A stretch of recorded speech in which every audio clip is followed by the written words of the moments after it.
ബാക്കി 50,000. 50,000? എന്ത് 50,000? വെറുതെ കളിക്കരുത്. പണി ചെയ്യിച്ചിട്ട് ഭരതനെ പറ്റിക്കരുത്. ഭരതൻ പെശകാണ്. കളിപ്പിക്കാൻ കോപ്പൊന്നുമല്ല ആശാനെ. പണി ചെയ്താലല്ലേ കാശ് തരാൻ പറ്റൂ.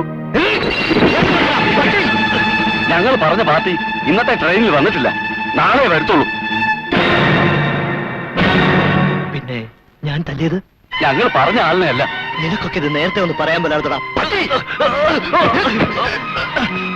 നിന്റെയൊക്കെ തെറ്റുകൊണ്ട് തുലഞ്ഞത് ഏതോ ഒരു പാവത്തിന്റെ ജീവനാ. അത് തിരിച്ചു കൊടുക്കാൻ നിന്റെയൊക്കെ കാശിന് കഴിയൂടാ. എടുക്കണ ബാക്കി 50,000 രൂപ. ആ പാവത്തിന് ജീവനുണ്ടെങ്കിൽ ആ കാശ് മരുന്ന് വാങ്ങാനെങ്കിലും കൊണ്ട് കൊടുക്കണം. എടുക്കണം.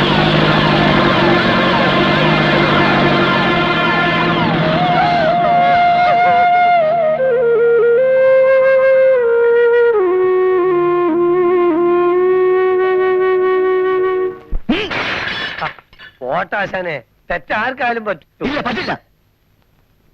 ഭരതന് പറ്റാൻ പാടില്ല. ഗുണ്ടാപ്പണിക്ക് വേണ്ടി തെണ്ടി നടന്ന് ഗുണ്ടയായവനല്ലേ ഭരതൻ. ഒരു പാവം മനുഷ്യന്റെ ചോര ഈ കയ്യിൽ വീണെങ്കിൽ ഭരതൻ അതിനുവേണ്ടി അനുഭവിക്കണം. ധൈര്യമുണ്ട് ആരുടെയും മുമ്പിൽ ചെന്ന് തെറ്റിയെന്ന് പറയാൻ. കൊടികുത്തി വാഴുന്ന ഈ ഭരതൻ CI രവീന്ദ്രന്റെ മുമ്പിൽ ചെന്ന് കുറ്റമേൽക്കും. ഞങ്ങൾ പറയുന്നത് കേക്ക്. വേണ്ട വെറുതെ. ആ CI രവീന്ദ്രനെ നിനക്ക് അറിയാലോ. വെറുതെ കുഴപ്പത്തിൽ ചെന്ന് ചാടണ്ട. വേണം. എങ്കിലേ ഈ പാവം കഴുകിക്കളയാൻ പറ്റൂ.